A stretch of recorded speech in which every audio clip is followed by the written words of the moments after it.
Bayangkan kalau kiamat tiba-tiba terjadi. Begitulah agaknya terkejutnya kita. Kiamat terjadi tapi belum sempat berbakti kepada orang tua.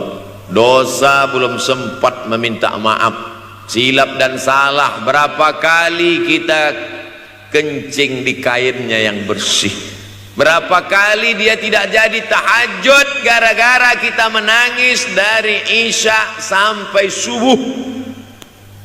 Pakai pengawet nangisnya. Tapi kita tak pernah sadar itu. Kita menganggap kita di dunia ini dibesarkan angin. Kita menganggap kita ini bangsawan, bangsa yang hidup di awan. Berapa kali dia tidak jadi sholat duha gara-gara kita kencing. Berapa kali nasi yang sudah mau disuap masuk ke mulutnya tak jadi. Bahkan dia tidak makan sama sekali. Dan berapa kali makanan dia belikan hanya untuk susu, hanya untuk menyenangkan kita. Pernah kita balas. Dan dia tidak pernah minta balas itu. Oleh sebab itu siapa yang mengingatkan? Abdul Somad diberikan judul berat ini. Judul yang paling berat ceramah tentang orang tua, tentang ibu, tentang ayah. Jarang saya mau menerima judul-judul pengajian. Ini pun dikasih tahu setelah sampai di sini. Maka saya belok-belokkan dikit. Air mata udah mau menetes, belokkan lagi. Nanti kalau saya nangis di sini, siapa yang ceramah kalau saya nangis?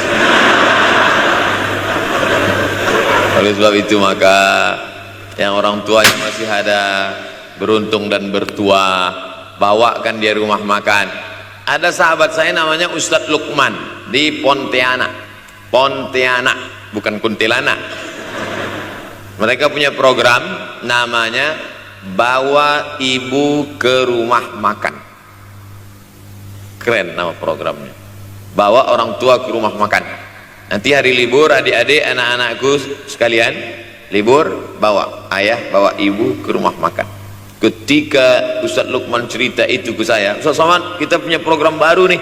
Apa nama programnya Ustadz? Bawa ibu ke rumah makan. Alhamdulillah Ustadz Lukman, seluruh rumah makan di Pekanbaru tempat tinggal saya itu semua sudah saya bawa. Emak almarhumah saya bawa sup tunjang, saya bawa rendang, saya bawa goreng ayam, saya bawa goreng puyuh, saya bawa. Cuman ada rumah makan ular sawah itu yang tak saya bawa singgah. Lain dari itu sudah saya bawa. Tak ada penyesalan dalam hati, senangkan hatinya. Apa pakaian yang dia suka. Orang tua itu tidak minta yang besar, asal ada sih. Pulang dari Yogyakarta sampai ke rumah, ini tadi ada nampak sedikit tanda terkenang. Kalau banyak makan sendiri. Ketika dia senang melihat itu, bahagia hatinya, nampak senyum di tepi bibirnya, pada saat itulah rahmat Allah terbuka. Pada saat itulah ridha Allah datang. Mengapa sulit mencari pekerjaan? Mengapa payah mencari penghidupan? Salah satu yang mempersempit ridha Allah itu adalah karena tidak berbakti kepada orang tua. Oleh sebab itu maka judul tema yang diberikan birrul walidain, berbakti kepada orang tua, bahagiakan. Ini ada juga ini anak-anak yang sudah sukses ini, papa, mama sudah meninggal, papa jangan risau, silakan terbang ke Yogyakarta, ada adik di sana, silakan terbang ke Surabaya, ada kakak di sana, silakan terbang ke Kuala Lumpur, ada keluarga di sana, jangan hiraukan. Kata bapaknya, kalian terbangku saja kalian pikirkan, kemana aku hinggap tak kalian pikirkan. Ada sebagian orang ketika ibunya meninggal dunia, marah dia, mengamuk dia anggap kebahagiaan itu sudah hilang. Padahal membahagiakan orang tua dua-dua adalah tanggung jawab kita. Kalau dua-duanya sudah tidak ada Pak Ustadz, masih ada keluarga. Ada keluarga. Al-khalah bimasabatil saudara ibu, kakak ibu, adik ibu, sama seperti ibu. Sambung lagi silaturahim, buat dia senang, buat dia bahagia. Man ahabba yubsatalahu fi rizqihi, siapa yang mau lapang rezekinya, wa yunsa'alahu fi atharihi, dipanjangkan umurnya, falyasil rahimahu, hendaklah dia menyambung tali silaturahim. Saya ceramah di satu kota. Sampai di kota itu saya melihat rumah besar, megah, mewah, seperti istana. Cuman saya segan mau nanya, gak mungkin saya tanya, Pak, ini hasil dari apa? Saya tengok, saya ngangguk. Kawan-kawan saya yang ikut ke situ seperti ngelihat kucing semuanya. Besar, mantap. Setelah duduk, makan, habis makan, minum, habis itu Sohibul Bait yang punya rumah pun cerita, Ustadz Abdul Somad, iya Pak, dulu ini hanya bambu-bambu yang dikasih daun, yang dikasih terpal. Tempat apa Pak? Tempat ibu saya buat pengajian. Setiap tahun dibuat begitu, pasang tiang-tiang kayu, pasang terpal, daun-daun, pengajian ramai. Sampai akhirnya saya berkata, Bu, pengajian kita hentikan saja, stop. Saya tidak sanggup lagi pasang tenda, pasang terpal ini. Tapi akhirnya apa kata ibu saya? Nanti setelah saya tidak ada, pengajian ini terus kamu buat. Allah bukakan pintu rezeki Ustaz Somad. Inilah yang terjadi sekarang. Saya belikan orang tua saya itu rantai, saya belikan gelang, saya belikan cincin. Bulan depan saya datang, sudah nggak ada lagi. Mana gelangnya Mak? Nggak ada. Mana rantainya Mak? Nggak ada. Mana cincinnya? Nggak ada. Kemana? Itu kan emas mahal. Sudah saya jual. Untuk apa? Untuk bersedekah ke fakir miskin. Rupanya gelangnya, rantainya itu habis dia berikan sedekah fakir miskin. Tobatkah si bapak untuk berbakti? Tidak. Bulan depan dia belikan lagi. Sampai akhirnya diberikan Allah balasan melimpah ruah. Ternyata ini rahasia dari keberhasilan hidup, karena menyenangkan hati orang tua. Saya tak sebut nama, saya tak sebut lokasi, tapi yang mau berkunjung nanti saya kasih lokasi tepatnya. Saya kasihkan nanti alamat dari Google, saya kasih, supaya melihat secara nyata. Kalaulah rezeki itu hanya diberikan kepada orang yang bersungguh-sungguh, pergi pagi pulang petang, peras keringat, banting tulang, maka tentu yang kaya itu adalah sapi yang membajak dari pagi sampai sore. Kalaulah kekayaan, keberhasilan itu diberikan yang paling pandai memanjat, maka tentu yang kaya itu monyet. Tapi Allah berikan kepada siapa?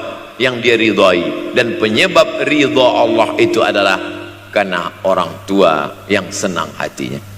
Yang sempat durhaka, tidak sempat minta maaf, meninggal dunia dia sudah, apa boleh buat? Kau sudah booking seat di neraka. Yang sudah sempat durhaka, tidak sempat minta maaf, meninggal dunia gara-gara dia pecandu narkoba, pemabuk, pezina, mati. Orang tua dalam keadaan susah. Berapa kali saya ketemu ibu-ibu selesai pengajian, pergi saya ke tempat parkir, ibu tua 70 tahun menangis. Ibu nangis kenapa Bu? Anak saya Pak Ustadz. Kenapa dia? Disuruhnya saya jual tanah. Mama jual tanah. Untuk apa mama megang tanah? Udah tua aja pun jual. Mestinya anak itu yang menyenangkan hatinya di hari tuanya, bukan malah menyuruh jual tanahnya. Jual tanah supaya dia bisa bangun rumah, jual tanah supaya dia bisa menyekolahkan anak-anaknya. Na'udzubillah. Sudahlah tidak membahagiakan, malah menyusahkan. Ustaz, anak saya nyuruh saya jual tanah saya supaya dia senang, supaya dia dapat duit. Gimana nih Pak Ustaz? Mungkin si ibu berharap saya menjawab, ibu sabar aja ya Bu, sabar ya. Ibu salah tanya Bu. Kalau mau sabar cari ustadz lain, ada spesialis sabar, bukan saya. Begitu dia kasih tahu, anak saya maksa saya jual tanah saya. Pak Ustadz gimana? Mana alamat rumah anaknya? Mana? Saya mau datang. Mana? Anak durhaka, neraka jahanam tempat kau.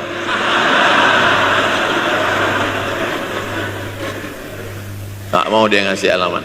Rupanya dia takut nanti anak saya malah marah sama saya. Pak Ustadz, saya kasihan. Mudah-mudahan Allah berikan kekuatan pada ibu.